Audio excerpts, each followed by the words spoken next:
Welcome back to our survey on Rimsky-Korsakov and his role in art music for the holidays. I'm your host, Tristan Andrew. You may have heard a lot of dark works by Rimsky-Korsakov and some of his students, but now we transition from darkness to light as we cover some Orthodox Christmas works, including one by Alexander Glazunov for the first time. Let me show you! Ho, ho, ho!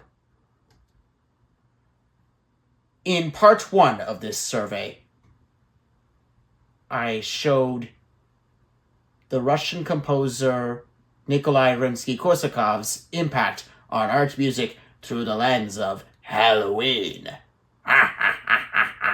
and its related concepts. This impact included his use of his own orchestral talents to bring international attention the dead Modest Mussorgsky's Night on Bald Mountain.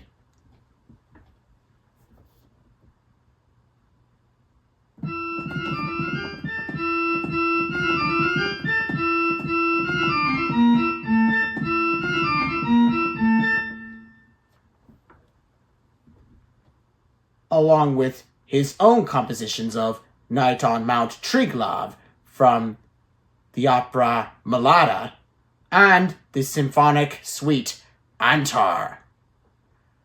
Rimsky-Korsakov's influence was greater than many composers, thanks to his position as teacher of composition at the St. Petersburg Conservatory for many years.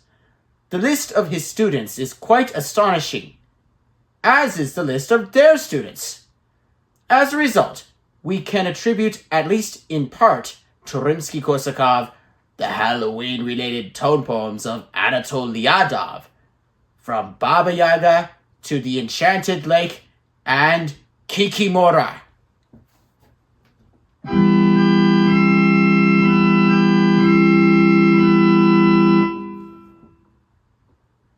Likewise, there is that 20th century wunderkind, Igor Stravinsky's first ballet, The Firebird.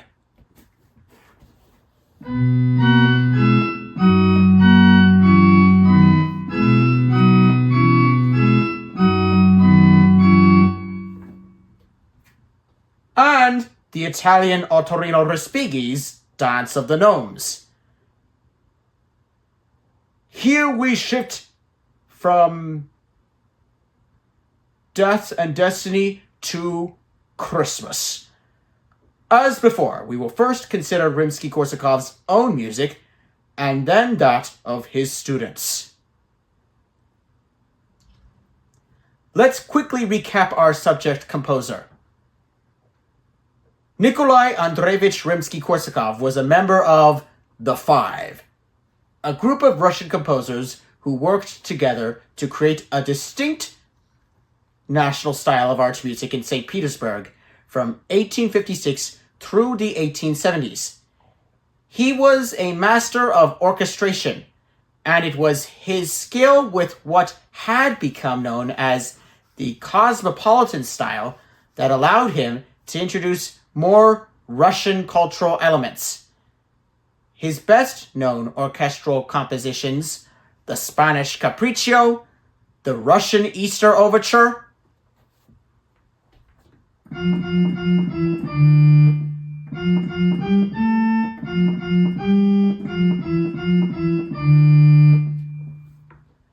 and the symphonic suite Scheherazade,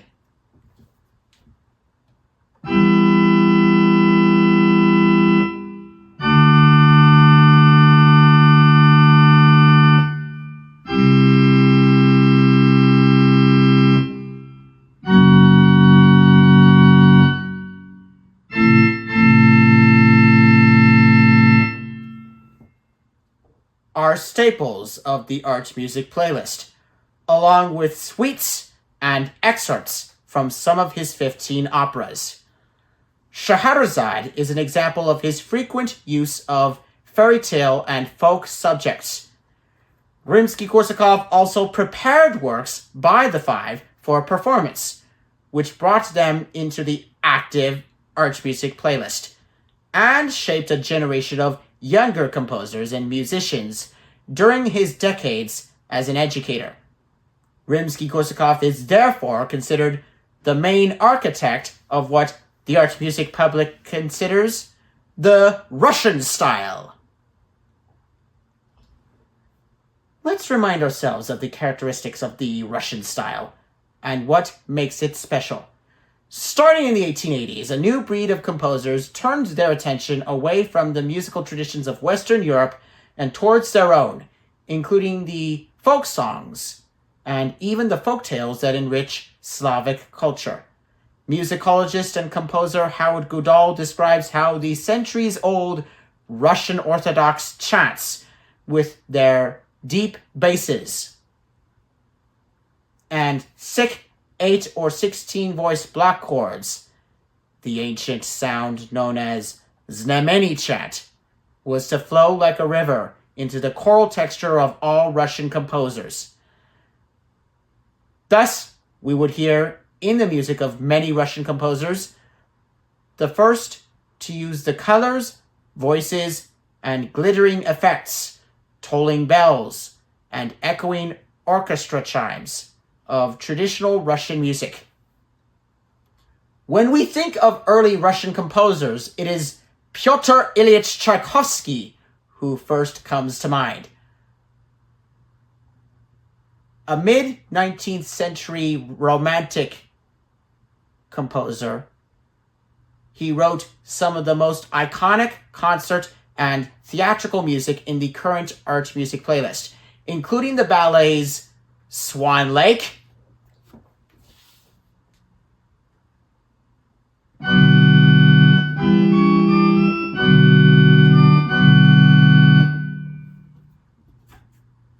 and the Nutcracker,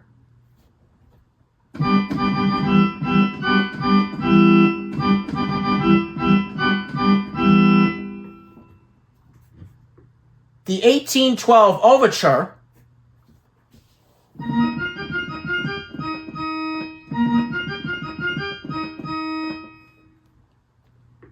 and many other works. But it must be said that his music is far more Western, or what was better called cosmopolitan, than it is Russian. Rimsky-Korsakov, on the other hand, believed in developing a nationalistic style of art music. This style employed Russian folk song and Russian folklore, along with exotic, harmonic, melodic, and rhythmic elements in a practice known as musical Orientalism, and eschewed traditional Western compositional methods. From his fellow member of the five, Modest Mussorgsky, Rimsky-Korsakov learned to incorporate what to Western ears were weird scales, jingly-jangly sounds, and block chords in his pieces to create something startling, new, and exciting.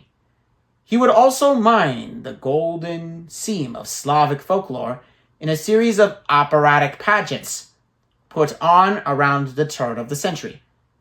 Like Mussorgsky, Rimsky-Korsakov didn't just use folk stories in his plots. He was the master of using the octatonic scale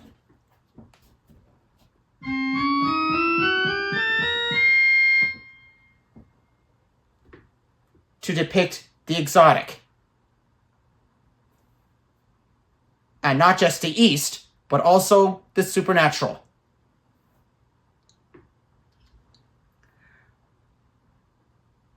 His Christmas music comes from a body of his work that is less familiar to Western ears.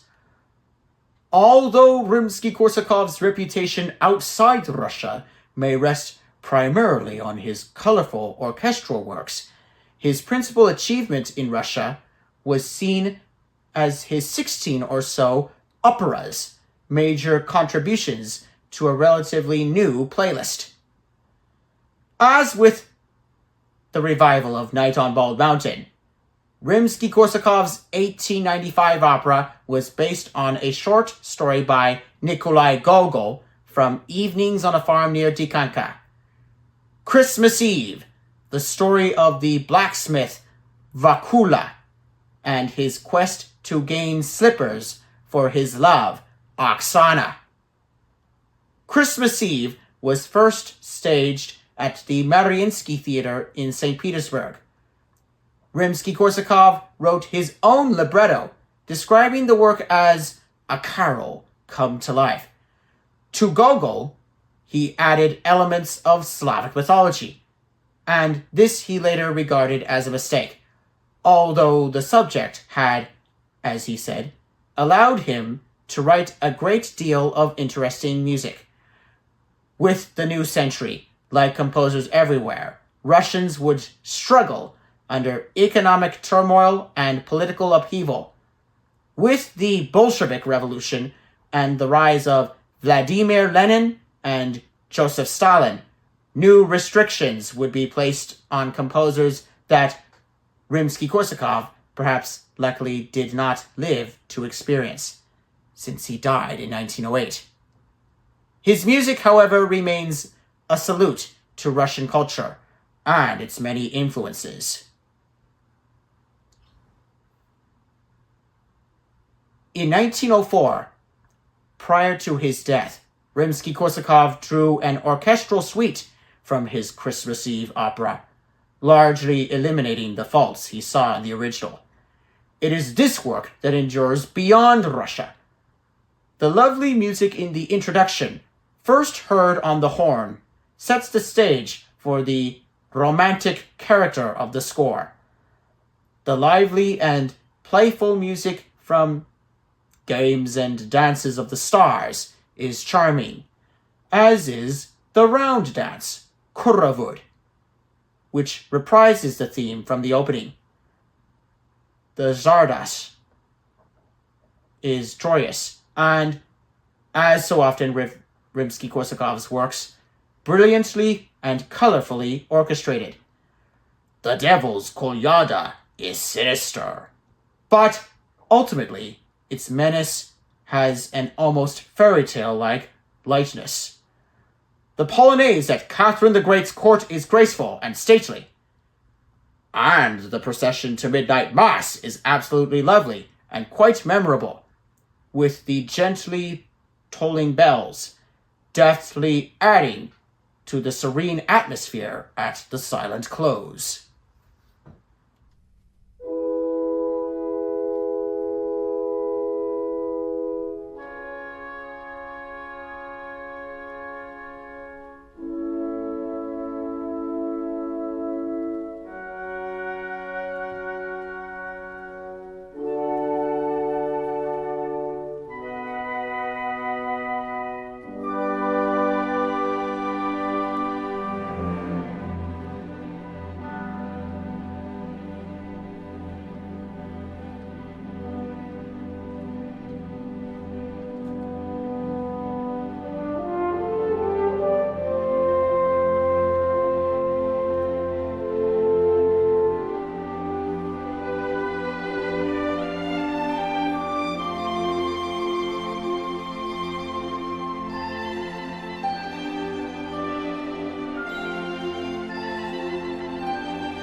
In the end, the music here is light and colorful, not as exotic as the better-known Scheherazade, but still with ethnic flavors and featuring Rimsky-Korsakov's usual brilliant scoring.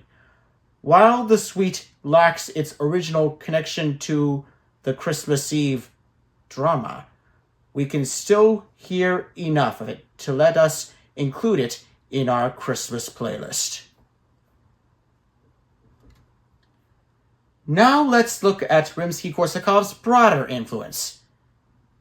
His influence on younger composers was especially important as he served as a transitional figure between the autodidacticism exemplified by Mikhail Glinka and the Five, and professionally trained composers who became the norm in Russia by the closing years of the 19th century. While Rimsky-Korsakov's style was based on those of Glinka, Mily Balakirev, Hector Berlioz, Franz Liszt, and for a brief period, Richard Wagner,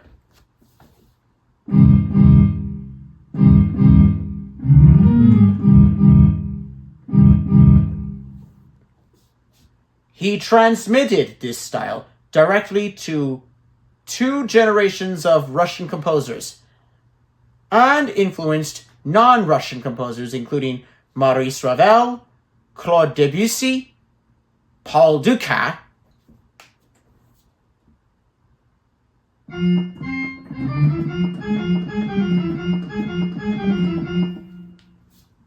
and the Italian Ottorino Respighi.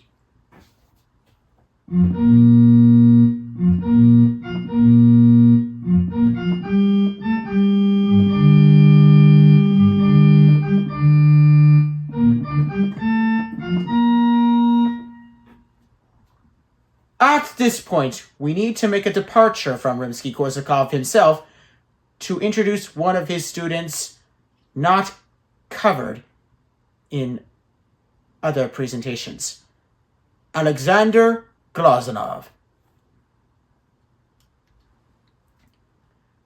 Alexander Konstantinovich Glazunov, born in 1865 and dying in 1936, began studying piano at the age of 9 and began composing at 11 years of age.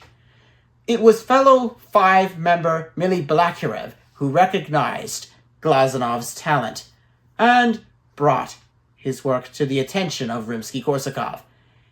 Casually, Balakirev once brought me the composition of a 14 or 15-year-old high school student, Alexander Glazunov. Rimsky-Korsakov remembered. It was an orchestral score written in childish fashion. The boy's talent was indubitably clear.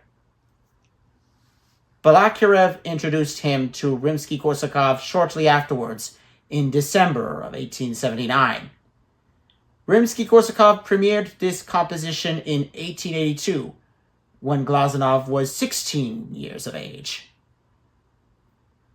Rimsky-Korsakov taught Glazunov as a private student, and by the spring of 1881, Rimsky-Korsakov considered Glazunov more of a junior colleague than a student.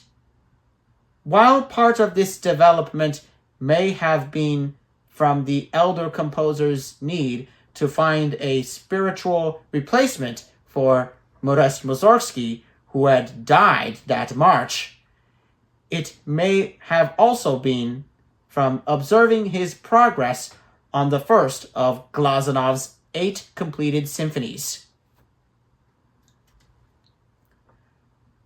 Glazunov would go on to be a celebrated composer, music teacher, and conductor of the late Russian Romantic period in his own right. He was director of the St. Petersburg Conservatory between 1905 and 1928, and was instrumental in the reorganization of the institute into the Petrograd Conservatory, then the Leningrad Conservatory, following Lenin's Bolshevik Revolution. He continued as head of a conservatory until 1930, though he had left the Soviet Union in 1928 and did not return. The best-known student under his tenure during the early Soviet years was Dmitry Shostakovich. So yes, we can consider Shostakovich to have been influenced by Rimsky-Korsakov as well. Like his mentor, Glazunov successfully reconciled nationalism and cosmopolitanism in Russian music. While he was the direct successor to Balakire's nationalism, he tended more towards Alexander Borodin's epic grandeur, while absorbing other influences.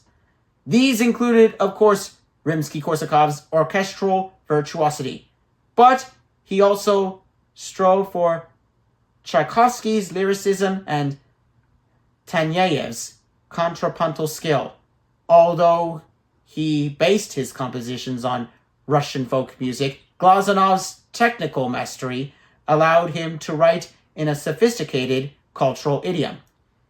Younger composers such as Sergei Prokofiev and Dmitry Shostakovich eventually considered his music old-fashioned, while also admitting his status as a composer with an imposing reputation and a stabilizing influence in a time of transition and turmoil.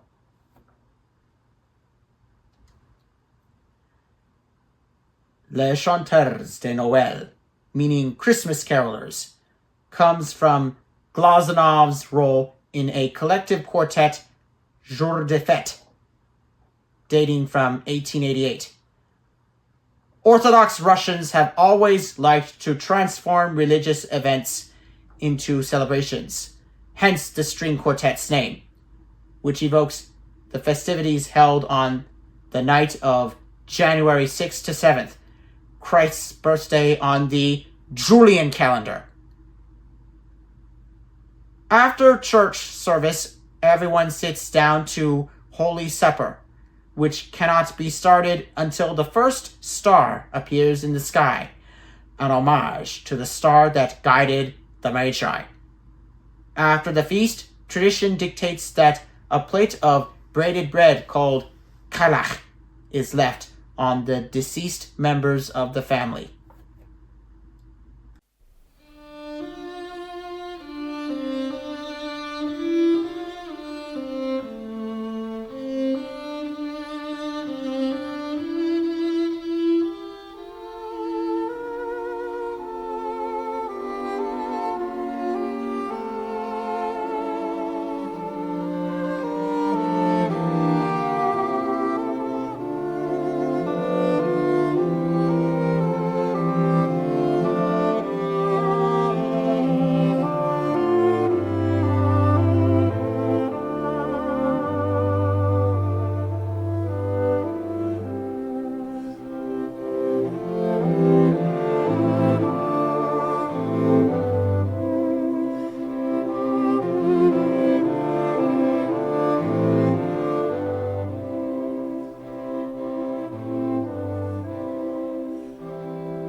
It comes as no surprise that students will often take different paths than their teachers.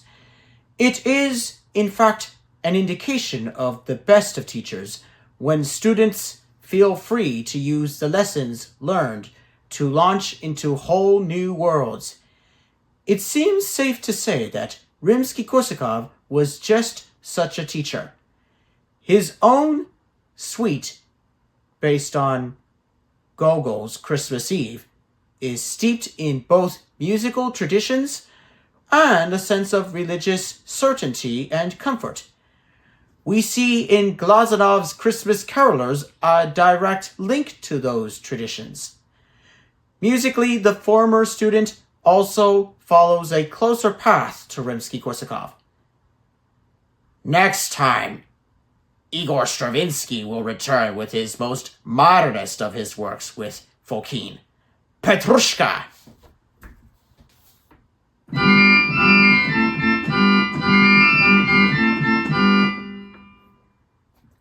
As we move to that most sacred of Christian holidays, Easter.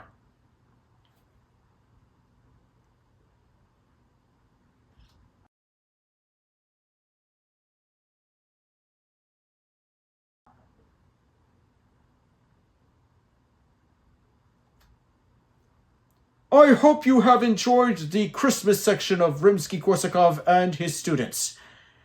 See you next time when we move from hope to salvation. Please subscribe, comment, and keep listening. Have a safe and happy holiday! Ho, ho, ho!